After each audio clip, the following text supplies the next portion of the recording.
動でお風呂を沸かします。お風呂の線は来ましたか？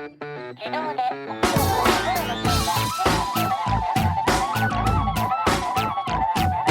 Hello and welcome to another episode of No Such Thing as a Fish, a weekly podcast coming to you from the QI offices in Covent Garden. My name is Dan Schreiber. I'm sitting here with Alex Bell, Andy Murray, and Anna Chazinski. And once again, we have gathered around the microphones with our 4 favorite facts from the last 7 days. And in no particular order, here we go. Starting with you, Andy. My fact is that scientists have developed barcodes for zebras. Not zebras. They've also developed a separate and identical system for zebras. We'll get on to how to say the name of the thing in a bit. But this is a team of scientists at Princeton, and what they've done is, this is a particular species of zebra called the Grevy's zebra, and it's the rarest of the species of zebra.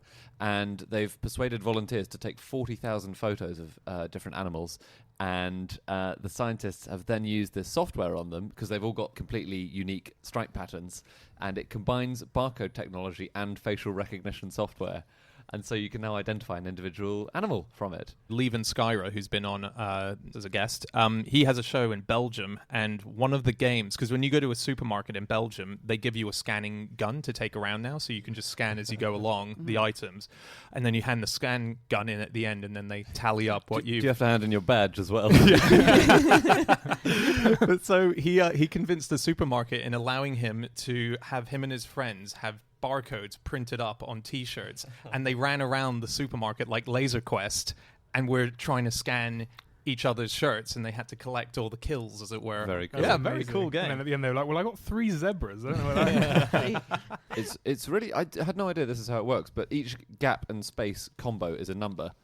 And so each digit is a combination of 7 black and white bars. So to say 1 in a barcode, it's white, white, black, black, white, white, black.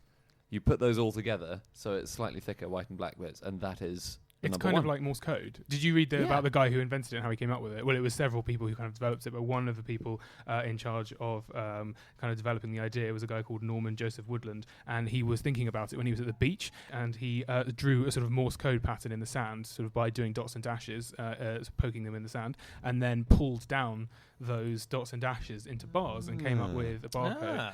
But then the developers turned it into the shape of a bullseye. So the first barcodes are actually bullseyes. Oh, yeah, and like, it turned out they took up loads of space, didn't it? Yeah, so it was it's better actually for much more printing. efficient to just go with the long line. Yeah. You know that guy, Joe Woodland, who you just mentioned, Alex, one of the pioneers? Supposedly, he came up with the idea indirectly because of the Atlantic City Mafia. Go on. Okay, so he got the idea when he was at Drexel University in Philadelphia, and he was doing a master's degree there. And he hadn't originally wanted to do a master's. He wanted to start a business where he made a music system for lifts, and he wanted to set up this whole firm. And his father said, no, the mob control the music in lifts.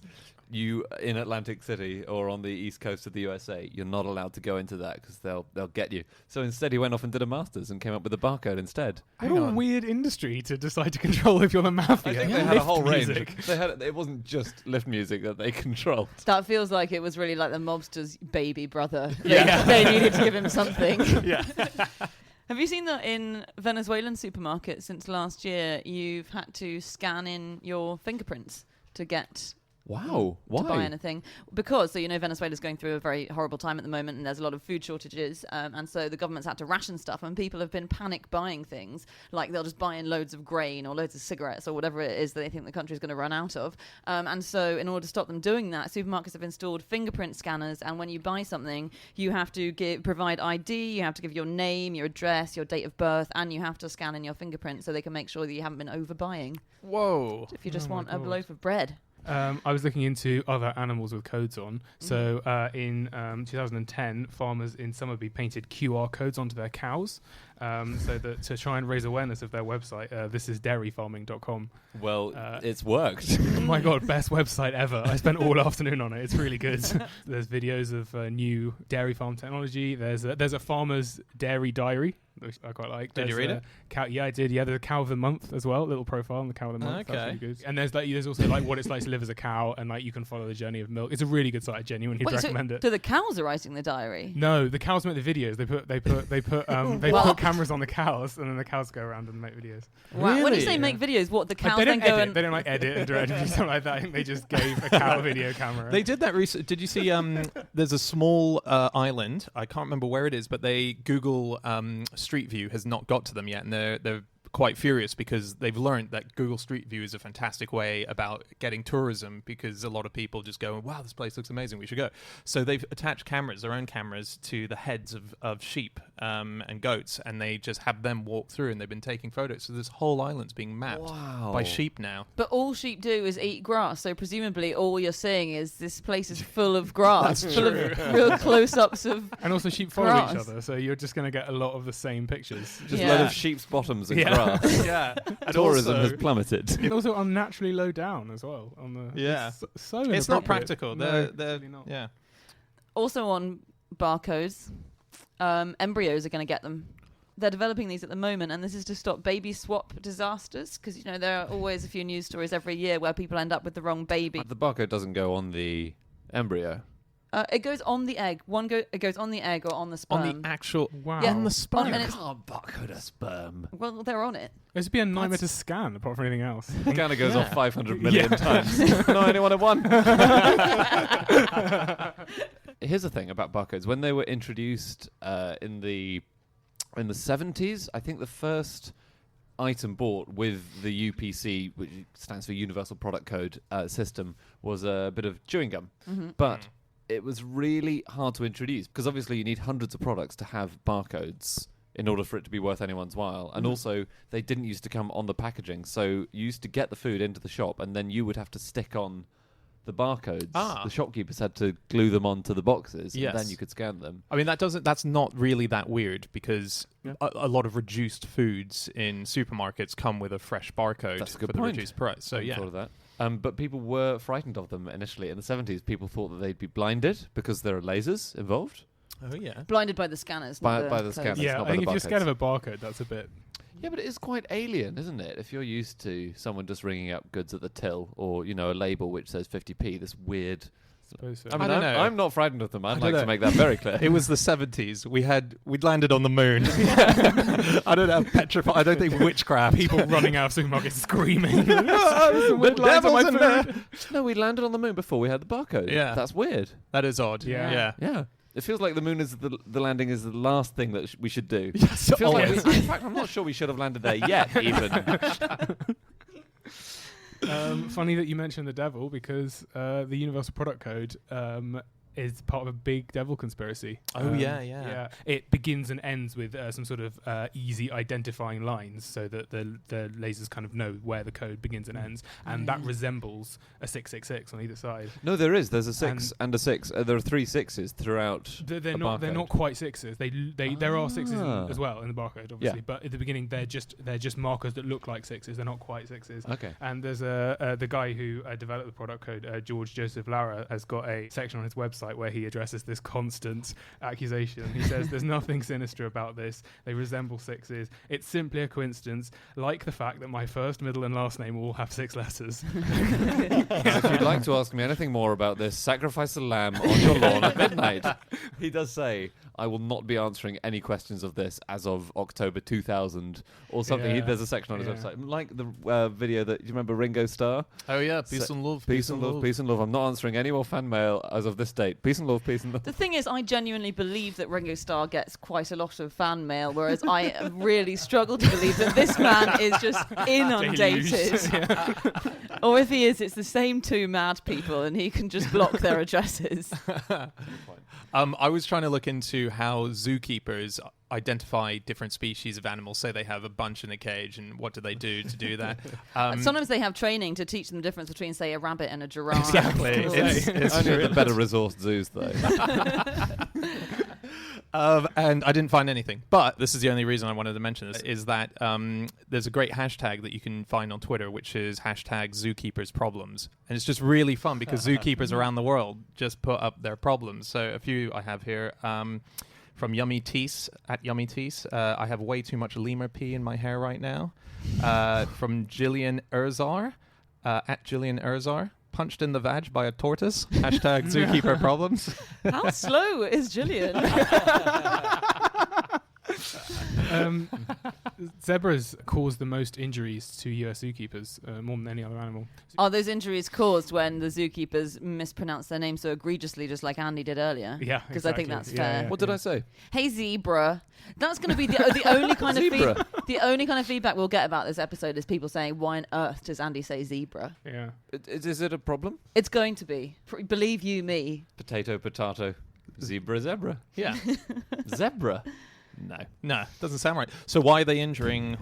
Because they're wild animals, but people think they're like horses. So I think that it's just you're more likely to be injured. So have People we aren't not expected. domesticated the No, zebra? it's impossible No, to domesticate a zebra. Oh. They're really... in fact, there's only one person I found who managed to even slightly domesticate them, and that was Walter Rothschild. Have you heard of him? Oh Yes. yeah. He is an amazing man. He was late 19th century, early 20th century. He Yep. was a zoologist, naturalist. He had the most amazing collections of animals. He collected tens of thousands of butterflies. He was a Rothschild from the banking dynasty, the Rothschilds, so he was seriously wealthy. Yep. He didn't care about any of the banking stuff. All he wanted was to collect animals. And he had a carriage harnessed with 4 zebras, and he rode it along Piccadilly and into the forecourt of Buckingham Palace. Oh, I think I've Pretty seen cool. a photo of that. Yeah, Yeah, it's a really Yeah. it's one of these sort of historical photos that Yes, gets trotted out a lot. Anybody? I'm surprised that we still haven't. It seems to be one of those evolution questions that we haven't solved yet of why they have the black and white. My favourite theory, I just can't believe this, is that it cools the zebra down because air might move more quickly over the black bits of skin which absorb light, and then more slowly over the white stripes which reflect it, which might make little convection currents around the zebra to cool it down. Wow. I cannot believe that's true. Well, I mean, first of all, I think that God/Darwin is looking down on the zebra debate and going, "You guys are overthinking this." So I just thought it would be fun. I love the theory that God/Darwin is looking down right now. Only one of them will be looking down right now if they're right. They're mates. They're mates. In fact, it's either both of them or neither Oh, are that's looking right. down right Sorry. now. So you are right. Yeah.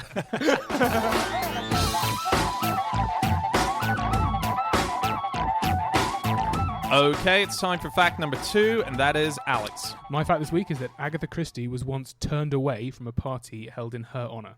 Nice. Really? I think we've all had that. Yeah. Was she too drunk? No, she was too shy, actually. That was the problem. So this is in April in 1958. The Mousetrap, which is the play in London that is based on the book that she wrote, became the longest-running production in the history of British theatre, so most performances ever, 2,239 performances. And there was a big party in the Savoy Hotel, and so she turned up, all dressed up, and went to the party room, and the guy at the door didn't recognise her, and she was so shy that she just got very embarrassed and went and sat in the lounge and had a drink by herself for most of the evening. She'd been asked to turn up early, hadn't she, by Peter Saunders, who was the producer of Mousetrap, who said, avoid the press by turning up early and you can sneak in early. And I think when she did that, she couldn't get in until the party actually started. Oh, so she did make it into the party. She did get into the party, yeah, because I read an account in the British Newspaper Archive from the Stage newspaper in 1958, and it was an account of the speech that she made, and Richard Attenborough actually gave this interview about what she'd said, and she just stood up. It was one of the shortest speeches in theatre history. She said, "Well, darlings, I think we'll get a few months out of it." So, yeah, which is weird, because at that point she'd already got 10 years out of it. In 1972, to exacerbate her shyness, there was another party held in her honour, because there seemed to be constant parties held in honour of someone who was very shy. It's like a form of torture. But in 1972, she turned up to the party and she forgot her false teeth, because she was in her 80s at that point. And so none of the guests were allowed to speak to her except her very closest friends, because she didn't want to open her mouth. And did that cure her shyness? Does it cure your shyness if nobody speaks to you? I suppose it might do, because then you have to go and speak to other people. Can you imagine? You're a shy type. You've plucked up the courage to go to your party. You know everyone's going to want to talk to you, and you haven't brought your fucking teeth. Oh man. Yeah, it's a tough Poor moment. lady. It's a That's tough terrible. moment. So I was reading this Mousetrap play when she died. The rights went over to her grandson, Matthew Pritchard, and there's been this big thing where he's been in a bit of a fight with Wikipedia, because Wikipedia often, whenever they put a novel or anything, they'll often do a really detailed plot analysis of what goes on. And Mousetrap famously has a plot twist right at the end, and it's up there. And so he's been trying to get them to take it down. And it's very funny because even on the Wikipedia, they now acknowledge that he's trying to do it. But so he hasn't won. Wikipedia says this is just information. It stays up there. But it's interesting, this plot twist, because the plot twist... Hang on, wait, in are you itself- about to... I'm not going to say it, no. Okay. But the plot twist has become famous for being a plot twist. Yes. And so I, for one, know what the plot twist is because of people saying, oh, there's this famous plot twist where this happens. I've never actually experienced the actual twist. See, and I reckon the majority of people know what the twist is without ever having actually had the twist happen to them, which is a shame. in a I way. don't know what the twist is, so I'm not going to Really? go on the Wikipedia page. That's I so kind of interesting. feel like it would be sporting of them to take it down. Well, there is, surprisingly, or rather unsurprisingly, on Wikipedia, there's a page you can go to with huge discussions from all the Wikipedians about the attitude they're taking towards spoilers. That sounds like really fun reading. It on surprisingly a sunny was. Saturday afternoon. But I mean, it depends on the role of an encyclopedia, doesn't it? Is the role of an encyclopedia to tell you everything about, the ending of all plots? Or is the role of an encyclopedia to pique your interest so you want to know more? No, I think it's the first one. To find out what zebras really are, you'll have to come and see the stage show. Do you know how she described herself? She said she was a sausage machine. Sausage machine. Yeah. Why? Yeah. Not a sausage party. Vital difference. No, this was at a time of her life when she was writing 2 books a year. She said, I'm a sausage machine, a perfect sausage machine. There was one year where I think she wrote 7 books, plays, and collections of short stories. Right. Yeah, insane. So if 7. anything, she's a mystery novel machine rather than a sausage machine. I think, It's but I just- think it was a metaphor rather And than her actually just I see describing she what she is was. a writer. And that I was see what made she her so may- brilliant yeah. as an author, is Got she it. never, she sometimes would not literally describe Yeah. the thing she That's was what I saying. love about her novels, all those sausage similes Yeah. popping up all the time. Is that the plot twist in the Mousetrap? Yeah. The lead character is a sausage did it, all along? It was in the drawing room with a sausage. I like the idea of her at the press conference where she's giving the interview saying, the thing about me is I'm just a sausage machine, a perfect sausage machine, and every single journalist trying to suppress their snigger as they wrote it down. Is it the Especially case? saying it without any teeth in as well. That's gonna be Do you know where she did a load of her writing? on paper. On paper and in Iraq. I didn't know this. Oh. Her second husband was an archaeologist, and a really eminent archaeologist, and she went out and did a load of digs with him. So there are loads of stories happen in exotic archaeology dig sites and that kind of thing. Yeah. Or there are a fair few at least which do, and that's why. She was a Yeah. very keen archaeologist, wasn't she? In the Yeah. second part, like she herself got into it as well Yeah. as Yeah. her husband. Yeah. And she said to Well- her husband, there's this sort of famous anecdote where she says, "Oh, I just wish I knew a bit more about this kind of pottery stuff." And he says, "Do you realize you know more about this ancient pottery than any other woman alive in the world today?" Because it wasn't really studied by women at the time. Right. It was quite a closed shop. Yeah. Yeah. Wow. If you go to the British Museum, you can see a bunch of artifacts that he uncovered. I think he made a particularly important find in Nimrud, which is an ancient Iraqi city. I found a bunch of sort of 3,000-year-old artifacts, and they're in the British Museum. And because she cleaned all his artifacts, you can go and see stuff that's been cleaned by Agatha Christie. That And is the so British- cool. Isn't that cool? So the British Museum says the reason these have probably been preserved so well over the last 100 years is because they were perfectly cleaned by Christie. They called her the Queen of Clean. They called her the sausage machine. Queen of Clean, the sausage machine. I was looking into other people who've been turned away or kicked out from their parties. yeah. Nirvana kicked out of their own Nevermind release party. Wow. What Yeah. did they say as they walked away? But yeah, it's really odd though, because you read what they did when they got there. Basically, they started tossing around a watermelon, and so they effectively started a food fight, and they were told to leave the release of their album. That's a pretty hardcore food fight to start throwing an entire watermelon. Yeah, that's true. Yeah, I can understand if it was lobbed at someone's face that might be. Yeah. Start with mashed potato or something. Yeah. I got a fact about parties. yeah? There are schools in Japan for how to have a party. Oh no. Yeah. Oh, cool. Because it's not really the done thing, because most people live in very small homes, so you don't really have parties where you have loads of people around very much. So there is this group which has been set up called the Home Party Association, which teaches you how, and there are 3 levels of certification. First one, you just have to send them about 22 quid and pictures of a party that you have thrown. Second one, level 2, you have to attend 5 hours of lectures in how to throw a party, and you have to write an essay, and that costs about 200 quid. The third one costs about 450 quid for all the training, and you have to successfully host a party attended by the examiners of the school. Oh my god. And get this, the failure rate is 90%. Whoa. No shit. Any party attended by examiners is going to be crap. By Yeah. definition, inviting your teachers to a party ruins it. Oh my god. What they should have taken tips from is the party of the century in the 20th century. And I'd never heard of this, but it's this party that apparently is the party of the century. It was in 1951. It was thrown by someone who was known as Charlie, who was heir to some great Mexican silver fortune. And it sounds incredible. And it's been remembered in great party history, great party lore, as the greatest party ever thrown. And so You said a bunch of stuff there that doesn't exist. Great party law. The great party the big law. book of famous parties.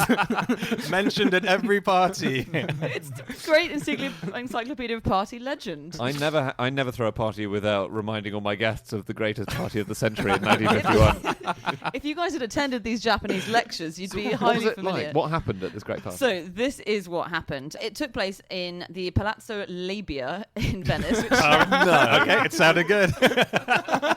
You weren't wrong. it was called the Bal Orientale, or the Bal Oriental, depending on which pronunciation is correct. And Sorry, an oriental ball inside a labia. yeah, that's correct. Yeah, Okay. the host wore 16-inch platform shoes, so he was 6'10", so he towered above all of his guests. He changed his costume 16 times throughout the evening, and the roof of the place had a garden designed by Dali, and Dali actually did attend. Dali attended, and Christian Dior attended, and they came dressed up as each other. That was a fun little trick. It was a costume ball, but Orson Welles' costume didn't arrive on time, so he had to wear just a normal suit, which is very embarrassing for Orson. Came as himself. That's quite a good costume for a party. Yeah, he should have just claimed he wasn't Orson Welles. Daisy Fellows was there, who was a very famous, I think, journalist or socialite at the time, and it was the first time anyone had ever worn leopard print, so she started the trend for wearing leopard print in the West. So it was the first time, a Wow. Western person had worn leopard print. This party is sounding better and better. Yeah. Isn't it? So many people threatened to be Cleopatra that it had to be up to the host to settle who was going to come as Threatened Cleopatra. to be Cleopatra. It's just anonymous phone calls. Someone going to be Cleopatra at your party. Americans who hadn't been invited because it was so famous it was happening, they sailed over and arrived in the Lido nearby in their yachts, just in the desperate hope of getting an invitation. So there were all these wealthy people's yachts parked in nearby coastline and Lidos, just in the hope that they get it. Doesn't it sound incredible? Sounds I've never heard of unbelievably it. good. But who's Charlie? Just a super rich guy. No one really knows anything more about him. That's amazing. That's very cool. It sounds kind of Great Gatsby-esque, doesn't it? So Great Do Gatsby. What was the period of... Was that It's correct slightly time-wise? later than Gatsby is that. But yeah. 20s, really. Well, Truman Capote threw a party as well, which was to tie in with the publication of In Cold Blood, and that apparently in America was the big party of 1966. So it was dubbed the night Capote made 500 friends and 15,000 enemies because the invitations were so coveted. The idea that he was saying no to people to come to this party created more enemies than the people who ended up coming, liking him, and everyone wore masks. So it was, no one who knew who anyone was there. Frank Sinatra was there, apparently. Lauren Bacall, apparently. No one knows. They had a mask on. The only person without a mask was Andy Warhol, who just decided not to wear a mask because it's so arty. And yeah. That's like when Bryan Cranston went to Comic-Con and he wore a plastic mask with his own face on and no one recognised him. That's really good. It's Yeah. funny. Are we sure Truman Capote didn't just invite a few thousand randomers off the street, put masks on them, take photos, and then point at the various photos going, that's Frank Sinatra there? Yep. Skepticism from the woman who told us this cock and bull story about the greatest party in 1951 ever told. I just don't like being faced with this Capote competition over here. Salvador Dali once said, "I am never alone. I am used to being with Salvador Dali always, and that, for me, is a permanent party.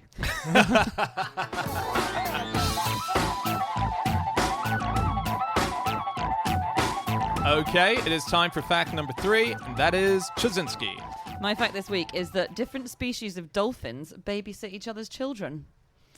So this is some research that was done a while back and reported in the Marine Mammal Science Journal, and it's about bottlenose dolphins and spotted dolphins and how they work together and they do loads of stuff together. And one of the things they do together is leave their children with each other. So when dolphins dive deep to hunt squid, for instance, their kids, young dolphins, can't dive that deep, so they leave them with someone to care for them. And these two species, it's the first instance of species properly cooperating in this way. It would be great if you could get an animal babysitter just for your kids. What kind of animal would you pick to babysit your Presumably children? not dolphin. Not a zebra either, but Yeah. Well, dolphins are very well qualified. If you give the kids armbands and drop them in the sea, then get a spotted Are they? dolphin to look No, after. I don't. They're Well, a bit sexy towards any human they come into contact with, aren't they? Dan Now, speaks from come on. personal experience. I don't know. Anytime I've read about people with dolphins, there Yeah, there always is is a a weird sort of undercurrent. weird humping going on. yeah. Because I feel like you want to tell a sexy No, dolphin story. no. I just anytime I've read about dolphins, Oh, okay. but then maybe I shouldn't be googling those particular keywords. Yeah, I think you're hanging out in the wrong section of So, the library. Do you know that dolphin nipples are secret? In that they're sort of Even they don't know about it. secret. They're hidden. They have these abdominal slits, and the nipples are kind of inside the slits, or the mammary slits they're called. And also the penis of the male dolphin is the same. It's in a slit, and it can poke out, but it can retract within the slit as well. So it's not How convenient. external. Yeah. I read an article title that was called "Dolphins Have Scary Hand-Like Penises," and did you read that as well? Well, I did, but I've read a debunking of it. Ah. But you say, what have you? No, I just they have a retractable penis, and the idea was that they use it to find things if they're near a sort of a surface area. They'll use it like humans in the dark use hands to find their way around things. Oh, Right. so it's not a I'm afraid that's not quite true. Right, okay. I've read a thing by a science writer called Justin Gregg, who's a bit of an expert on these matters. Yep. And there's a myth that dolphins have prehensile penises, and that doesn't really make any sense because prehensile tails, which can be used to grip and grab things and wrap around things. Yep. They can extend it and they can retract it and they can bend it in different directions to help with mating. But they probably can't pick up keys, for example. Yeah. But that's But enough. You doing- could give someone directions with that kind of. You could Yeah. give someone Yeah. directions with it if you really tried hard, yeah. Oh, so that's And not too far off. It's not too far off. Yeah. Okay. So this is an interesting thing. They have such control because dolphins, like whales, they have pelvises because they evolved from land animals, which got bored of being on land, went back into the sea, right? So all the muscles which attach to their penis and give them this control, so left, right, in, out, that kind of thing, they are directly attached to the pelvic bone. And one scientist said it's like operating a trick kite where you pull two strings and pulling left and right makes it go in a loop-de-loop. But I don't think Wow. That's quite a specialized. I don't think dolphin penises can do a loop-de-loop. You're talking about the secret nipples. It's really interesting how the babies drink the mother's milk. So they have a tongue that they can turn into like a little straw. You know when you kind of like loop your tongue over, and some people can do that. Yeah. Oh, yeah. Like that. They do that, and their tongue has little fingery things on the end that kind of go into the nipple and act a bit like a zip, like they kind of latch on to make it a little bit of a seal. Wow. Because it is difficult because they're drinking milk underwater, so it's liquid in liquid. Oh yeah, well and- otherwise it would seep out. Yeah, exactly, and it's I got the see. consistency of milkshake apparently. The milk, and yeah, it lasts about 5 to 10 seconds. But it smells Interesting. it smells of fish. Probably. Imagine a milkshake that smells of fish. I imagine everything smells of fish in the ocean. But can't they only taste salt? Ooh, yeah, I think you're right. Yeah, I think that is true. They lost all their other taste buds, didn't They they? lost the sense of smell. They used to have it when they were on land, and then obviously in water you don't need to smell the air. And then their nostrils moved above their head to become the blowhole. I want to know about the middle of that process where Yeah. the nostrils were moving north. The awkward Yeah. adolescent stage where they have their nostrils on their forehead. Yeah, The unicorn look. Yeah. Yeah. that's bizarre, isn't it? It's so bizarre. You know, dolphins' grandmothers sometimes feed them. So, and they employ wet nurses, I think. It's underwater. They're all wet nurses. There's a theory that that male dolphins can tell when female dolphins are pregnant because we know they take a special interest in females when they're pregnant, and there's a theory that's because they have capability to use ultrasound, so that they can do ultrasound without having to make an appointment at a sonogram. What? So do they see them and go, "Oh, it's a boy"? Like, Don't tell me. I'm trying not to look. I feel like in dolphin etiquette, that would be quite rude actually to look at someone else's. Don't look inside my wife's stomach. Yeah, it's like having X-ray specs all the time. Yeah. Imagine just for babies. Imagine taking your wife to the ultrasound and it's just a dolphin. You'd be like, oh great, we're in good hands. He knows what he's doing. Except they're not. Because we have this impression that dolphins are really nice, but some male bottlenose dolphins kill newborn calves. Which is not nice. Why do they do that? Observed. They do it. It's really grim, actually. They do it because it frees up the females for mating. Because if a female has a newborn calf, she will be looking after the calf for some years. She won't be interested in having any more offspring. Whereas if the males have killed off the calf, then within a few months she might be ready to mate again. Do they have to? I don't know if we would know this, but do they have to do it sort of while the mother's away on a trip? No, the mother's on a trip. On a holiday. Well, if babysitting's going on, No, presumably. They just kind of mob the mother, and so the mother will try and protect her calf, and often will succeed in protecting her calf from the males and get away with them. Yeah. Yeah. And then the mother's fine just to mate with that dolphin again. They get over it, don't they? Pretty fast in the animal world. They've got to procreate, and they don't have much time. It's not a healthy family situation. Yeah, It's not. No. I think bottlenose dolphins might be the bastards of the dolphin world, Really? because actually this initial fact was about bottlenose and spotted dolphins looking after each other's children, but the only instance they've found is of spotted dolphins looking after bottlenose dolphins' children, not the other way round. And actually there's quite a lot of instances, as well as them cooperating with each other species-wise. Bottlenose dolphins will just force their way into a group of spotted dolphins and start shagging the women in them, and there's nothing that the spotteds can do because they're half the size. Yes. Yeah. They Yeah. just go take their women. Yeah. So actually, they're kind of bullies. There's- Bottlenose Well, bullies. there's evidence in marine research centres that kind of manage large areas of water with lots of species in, that when dolphins get bored of all the human toys and things, that they use baby sharks as volleyballs, which is definitely bullying. Well, that's how dolphins kill baby dolphin calves. By- They toss them out of the water, or they will hold them under the water too, because dolphins they need to drown. come up for air. Yeah. Have you guys heard of a wolphin? It's a whale dolphin, half whale, half dolphin. It's amazing. How big is it? Is it a massive dolphin? It was or- in between the size of the two.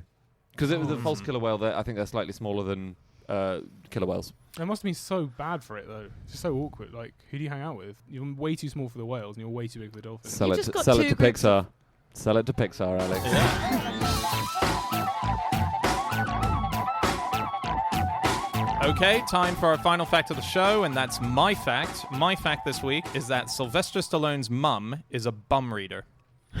Bit harsh. That's no way to speak of her. This is something she is very proud about, according to her website, which she has taken down, and we had to search very hard to verify. This is the kind of fact you get when James Harkin is away for a week from the podcast. It's what slips through the net. I know. This is my only chance. This is called rumpology. And Why didn't they call it astrology? Oh, nice. Yeah. Okay, so for anyone who hasn't heard of rumpology or astrology, the newly If coined, indeed those people exist, surely everyone's familiar with the art. what they do is rumpologists look at people's bums and they make predictions off the back of the creases, off the back of any How many interesting. creases are there? There's one. I don't. Do you have to spread? Like, how much detail is this? Well, depends how far into the future you want to see, Alex. Your future is very dark. But yeah, so I was reading about this. I actually found out about this because I was emailing an author called David Bramwell, who wrote an incredible book called Number 9 Bus to Utopia. And he's also the maker of a podcast and a live show called The Auditorium. And so he puts on these nights, and he had a rumpologist speak at one of his events. And I thought, what the hell's a rumpologist? Googled it, found out that Jackie Stallone, Sylvester Stallone's mum, has done it. And she's done it to the point where, even on her website, again, this is quite hard to verify because it's been taken down, but suggestions, sort of little echoes of a past website through reading on Reddit and so on, suggest this, that she used to charge $600 and you would send a printed copy of your bum to her, and she would read your bum digitally, as it were. I love a printed copy of your bum. How does one print one's bum? Now with 3D printing, you probably can print your bum. You probably And can. you can get a more I think accurate- that was the perfect excuse for all the office parties whenever someone was caught sitting on the on the copy machine. No, I want to know about my business prospect for the next year. But according to Wikipedia, Jackie Stallone has claimed to predict the outcome of presidential elections and the Oscar winners by reading the bottoms of her two pet Doberman pincers. So he works on animals as well. Yeah, she's reading Wow. animal bums. And it doesn't so it's one thing to send you a picture of your own bum and get your own future, but for some reason these two dogs have the future presidential elections in them instead. How does that work? What I really Sometimes they're just born lucky. Like, what are the odds of her having those dogs as well? Yeah, amazing. Yeah. Dan, you briefly read out from the Wikipedia on rumpology just there, which is surprisingly restrained, actually, in what it says about this ancient art. But I did want to read out one paragraph from it. The American astrologer Jackie Stallone claims that rumpology is known to have been practiced in ancient times by the Babylonians, the Indians, and the ancient Greeks and Romans, although she provides no evidence for this claim. Stallone has been largely responsible for the supposed, quote marks, revival of rumpology in modern times. It's the most skeptical paragraph I've ever read about anything. The idea that it's going in and out of vogue as well. Yeah. The idea that the ancient Romans would have spent their time on it. Just to clarify how you print a bum, because I just feel like people are going to have been wondering. Yep. And she does tell you. Did you see what she said you can do? No. You can henna your bum, and then you sit on a piece of papyrus, she says, because I guess she's trying to enhance the ancient origins of this practice. So you sit your newly wet hennaed arse on a bit of papyrus, and then you blow it dry or whatever and send that off to her, and she can read the imprints. She doesn't even need the physical That bum. is fantastic. very So it's like so potato clever. prints, but with your arse. It's very skilled of her not to need the original bum. I mean, it's Yeah. amazing. Isn't it incredible? Yeah, I guess that's what you pay your $600 for, don't you? Where do you get papyrus these days? Is that is that in Ryman's? Is that readily available? You're right. Yeah. It's hard. It's next to the 80 GSM. It's a papyrus. Papyrus is really good, though. I mean, it lasts a lot longer than our paper. Well, that means all the paper from our time of this current bit of history is going to go, except for these bits of papyrus that just have arse prints on them. Little is known of the civilization of the early 21st century. But they accurately predicted every single thing that has come to pass. So here's the thing. The ancient Babylonians also believed that you could predict the future. And they believed it was by the liver. That was the part of the body they thought was really significant. Mm-hmm. But how do you know which bit of the liver means what? And they had a model liver. So you would kill a sheep, get a special priest, get the liver out, and he had a special wooden liver, or there were even some special bronze livers. And it says, look, if this bit is discoloured this way, then You're an alcoholic. then you Yeah, it's hepatology. No, sorry, not hepatology. I'm sorry, that is the medical study of the liver. It's not hepatology. I think that's going to be the thing that gets most feedback, Anna, You're not right. my zebra pronunciation Good earlier. luck getting liver surgery in the next 10 years. I'm going to correct it right now. It's hepatoscopy, and it's a branch of haruspicy, which was the Babylonian and Etruscan study of various organs, which spelt out your future in some way. But yeah, it was really popular, wasn't it? A common way of telling the future. And in fact, very famous example of haruspicy was in Julius Caesar. So do you know the way the Ides of March was predicted was Not by his because bum, of I'm this assuming. practice? The Beware the Ides of March, famously, that Julius Caesar was told to do. And he was told this by a haruspicist, who is someone who looks at the entrails of animals to tell the future. So I think it was the entrails of a sheep which informed the haruspicist that to tell Caesar to beware the Ides of March. And that was recorded by, I think, Suetonius. So here's the things. Isaac Newton himself did a lot of future predicting. Yes. And he was very interested in learning about the nature of God. It's so contrary to the modern image of him. He devised a chronology of all the great events before his life, and then he did a chronology of the future as well. Yep. So he predicted a thing called the tribulation of the Jews, and he predicted 1,000 years of peace are going to begin in 2370. And part of it was based on the life cycle of the locust. I mean, it was seriously out there. No, stuff. but that's also quite scientific in a way. The idea of taking a load of data and trying to find trends based on kind of things that happen. That's the kind of thing that conspiracy theorists do. It's not scientific. It's taking a load of data and making it find the trends that you want it to find, I think, or find. And there is a it's not scientific finding edge evidence. to making future predictions on, say, what's going to happen with climate change and global warming based on past data. Definitely. Like, that is science also. There's good ways and bad ways to do it, but it's two sides of the same coin. Yeah. I was reading about one of Thailand's leading fortune tellers. Oh, yeah. Whose name is Luck Rakanithes, and he says that the fact that his name is Luck, which means luck in English, is complete coincidence.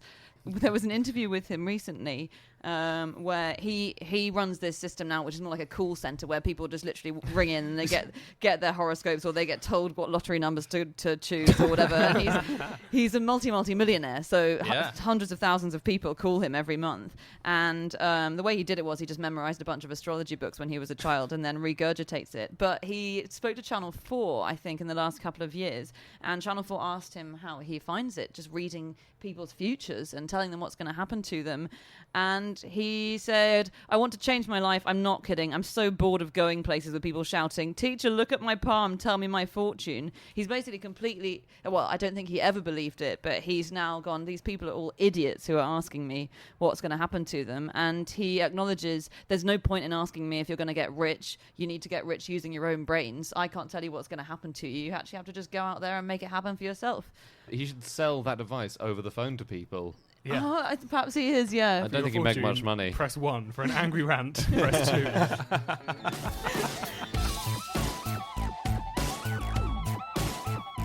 Okay, that's it. That's all of our facts. Thank you so much for listening. If you would like to get in contact with any of us about the things that we have said over the course of this podcast, we can be found on our Twitter accounts. I'm on Schreiberland, Andy, At Andrew Hunter M. Alex, At AlexBell_. and Chazinski. You can email podcast@qi.com. Yep, or you can go to @QI Podcast, that's our group account, or you can go to nosuchthingasafish.com, where we have all of our previous episodes. We'll see you again next week. Goodbye.